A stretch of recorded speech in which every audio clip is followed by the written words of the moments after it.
One thing that keeps me puzzled, despite having studied finance and economics at the world's best universities, the following question remains unanswered.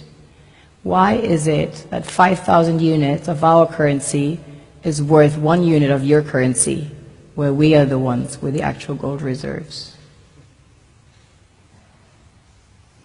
It's quite evident that the aid is in fact not coming from the West to Africa, but from Africa to the Western world. The Western world depends on Africa in every possible way, since alternative resources are scarce out here. So how does the West ensure that the free aid keeps coming?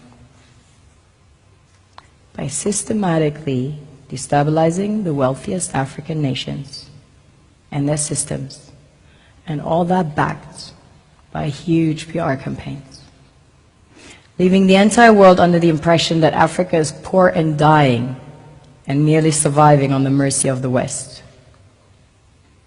Well done, Oxfam, UNICEF, Red Cross, Life Aid, and all the other organizations that continuously run multi-million-dollar advertisement campaigns depicting charity porn to sustain that image of Africa globally.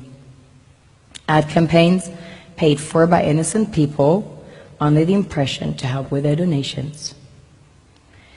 While one hand gives under the flashing lights of cameras, the other takes in the shadows. We all know the dollar is worthless, while the euro is merely charged with German intellect and technology, and maybe some Italian pasta. How can one expect donations from nations that have so little? It's super sweet of you to come with your colored paper in exchange for our gold and diamonds. But instead, you should come empty-handed, filled with integrity and honor.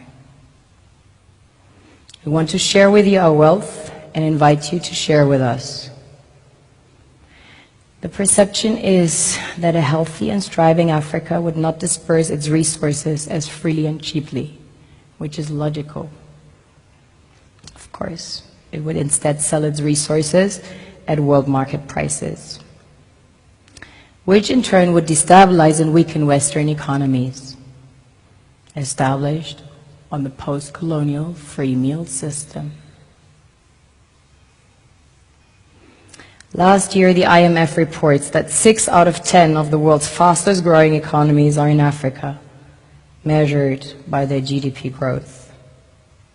The French Treasury, for example, is receiving about $500 billion year in, year out, foreign exchange reserves from African countries based on colonial debt they forced them to pay. Former French President Jacques Chirac stated in an interview recently that we have to be honest and acknowledge that a big part of the money in our banks comes precisely from the exploitation of the African continent. In 2008, he stated that without Africa, France will slide down in the rank of a third world power. This is what happens in the human world, the world we have created. Have you ever wondered how things work in nature? One would assume that in evolution the fittest survives. However, in nature, any species that is overhunting, overexploiting the resources they depend on as nourishment, natural selection would sooner or later take the predator out because it offsets the balance.